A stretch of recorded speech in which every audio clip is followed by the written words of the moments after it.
Happy Friday po sa ating lahat. Ako si Benison Estareja.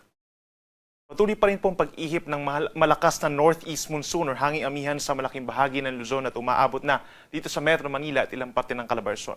And over the eastern side of Southern Luzon down to the eastern side of Visayas, asahan pa rin ang epekto ng shear line o yung linya kung saan nagtatagpo ang malamig na amihan at mainit na easterlies. Sa kasalukuyan, nagkukos po ng mga pag-ulan itong shear line sa halos buong Visayas at aasahan yung pinakamalalakas sa ulan dito pa rin sa may Northern Samar, Eastern Samar, and Samar. Habang dito sa may Southern Luzon, itong Kabikulan pa rin, plus itong mga probinsya po ng Quezon, Laguna, Marinduque, and Romblon. Asahan din po ang mataas sa tsansa ng ulan ngayong hapon hanggang bukas ng madaling araw. Sa bandang Hilaga, yung amihan natin o northeast monsoon nagdadala pa rin po ng malamig na temperatura, lalo na bukas ng madaling araw dito sa may norte. Asahan ng makulimlim na panahon overnight dito po sa may Cagayan Valley, bahagi ng Cordillera Region na dito rin po sa lalawigan ng Aurora. And over the rest of Luzon, including Metro Manila, partly cloudy skies in general overnight at sasamahan ng mga isolated light rains. Dito sa may timog na bahagi ng Visayas plus buong Mindanao, isolated rain showers or thunderstorms lang naman. At base sa ating latest satellite animation, wala pa rin tayong inaasahang bagyo or low pressure area na papasok ng ating Philippine Area of Responsibility hanggang sa kalagitnaan po ng susunod na linggo. Bukas, sa December 13 po, araw ng Sabado, asahan pa rin ang mataas sa tsansa ng ulan sa may eastern side of Southern Luzon and that includes Bicol Region, ito rin sa may Quezon Province, Marinduque, Oriental Mindoro, and Romblon. Asahan ng mataas sa tsansa ng malalakas sa ulan na nagdudulot pa rin po ng flash floods or landslides. Make sure na meron dalang payong po kung lalabas ng bahay. Dito naman sa natitirang bahagi ng mainland Luzon, kabilang po ang Metro Manila, asahan ang epekto ng amihan or northeast monsoon. So sa madaling araw pa lamang, ramdam na yung malamig na presko ng simoy ng hangin at aasahan po ang maulap na kalangitan over the eastern sections. Itong Cagayan Valley and Aurora, makulimlim pa rin ang panahon at sasamahan ng may hinang ulan. Medyo lumalakas po pagdating doon sa mga kabundukan. Dito sa may Cordillera Region, Ilocos Region, natitirang bahagi ng Central Luzon, down to Metro Manila, at dito rin sa may kanlurang parte ng Calabarzon, Cavite, Rizal, and Batangas, asahan yung bahagyang maulap na kalangitan in general at meron lamang pulupulong may hinang pag-ulan or pag-ambon.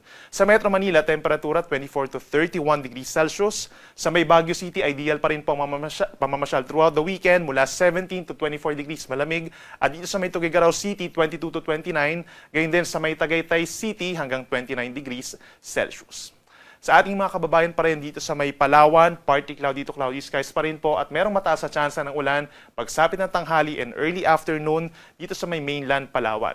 Habang sa Visayas, bukas po ng umaga pa lamang aasahan na yung makulimlim na panahon at mga pag-ulan sa hilagang parte. We're talking of Aklan, Capiz, dito rin po sa may Northern Samar, Eastern Samar, Samar, and Biliran. At bago magtanghali, meron din tsansa ng mga pag-ulan pa sa ilang bahagi ng Panay Island, sa may northern portion ng Negros Occidental, Northern Cebu, at northern portion po of Leyte. Yan po ay dahil sa shear line o yung banggaan ng mainit at malamig na hangin. Dito sa natitirang bahagi po ng Visayas, bahagyang maulap hanggang maulap pa rin ang kalangitan. Bukas, araw po ng Sabado, at sasamahan pa rin yan ng mga pulu-pulo lamang ng mga pag-ulan at mga isolated thunderstorms. Temperatura natin sa may Metro Cebu, 26 to 30 degrees, habang sa may Puerto Princesa hanggang 32 degrees Celsius. At sa ating mga kababayan po sa Mindanao, katulad po ngayong araw, asahan pa rin ang bahagyang maulap at madalas maaraw na umaga hanggang tanghali at sasamahan po pagsapit muli ng hapon hanggang gabi, partly cloudy to cloudy skies at meron lamang mga pulupulong pag-ulan or pagkidlat pagkulog lalo na po sa mga kabundukan. Dito sa may Zamboanga del Norte, Misamis Occidental hanggang dito sa may portions of Soc Sargen. Sa may Zamboanga City and Davao City bukas, asahan pong mainit at malinsangang tanghali hanggang 34 degrees Celsius. Ngayon at bukas, wala pa rin tayong inaasahang gale warning or pagtaas ng mga pag-alon natin. Aasahan po 1.5 meters in general dito po sa baybayin ng Northern Luzon, sa may baybayin din ng Aurora, Quezon, Bicol Region hanggang sa may Eastern Visayas. Generally, moderate seas po ito pero nagiging rough or malakas yung mga pag-alon hanggang 2.8 meters or halos sa palapag ng gusali po. No? Kapag meron tayong malalakas na mga pag-ulan at malakas na hangin, yan po ay dulot ng amihan. Dito naman sa natitirang baybayin ng Luzon, Visayas at buong Mindanao, generally banayad hanggang katamtaman po ang taas mga pag-alon, more or less kalahating metro malayo sa Pangpang, pero posible pa rin umakyat ito sa 2 metro kapag meron tayong mga thunderstorm. Magsisimula po yung gale warning natin dito sa may Northern Luzon pagsapit po ng linggo sa panibagong bugso ng malamig na amihan. At para naman sa lagay pa ng ating panahon simula po sa Linggo hanggang sa araw ng Martes, asahan pa rin po ang pag-ihip ng malakas na amihan dito sa halos buong Luzon at sa may eastern sections of southern Luzon, down to Visayas, andyan pa rin yung shear line at yung easterlies lalakas din po dito sa may Mindanao, kaya posible yung mga pag-ulan in the easternmost sides. Dito po sa may Bicol region or kabilang na dito yung Legazpi City, no, pagsapit po ng Sunday hanggang Tuesday, mataas pa rin ang tsansa ng mga pag-ulan. Pagdating ng Sunday, bukod sa Bicol region, nandyan pa rin yung Quezon, Marinduque, Laguna, mataas ang tsansa ng ulan dahil po sa shear line. But by Monday and Tuesday, bababa yung shear line natin. Maaaring magkaroon ng mga pag-ulan dito sa may parting Albay, Sorsogon, and Masbate na lamang, habang natitirang bahagi po ng Luzon, apektado po ng malamig na amihan, bahagyang maulap at minsang maulap pa rin ang kalangitan at sasamahan lamang po ng mga mahinang pag-ulan kung dito sa may Cagayan Valley, Aurora, and Quezon at Camarines Provinces pagsapit po ng Monday and Tuesday, ang natitirang bahagi ng Luzon kabilang ang Metro Manila, partly cloudy to cloudy skies with some isolated light rains lamang. Sa ating mga kababayan po sa Visayas, asahan ang pinakamataas sa tsansa ng ulan sa may Eastern Visayas. Simula po yan sa Sunday hanggang Tuesday. Yan po ay dahil pa rin sa pag-ihip or sa epekto po ng shear line nga na tinatawag natin na siyang banggaan ng mainit na easterlies at malamig na amihan.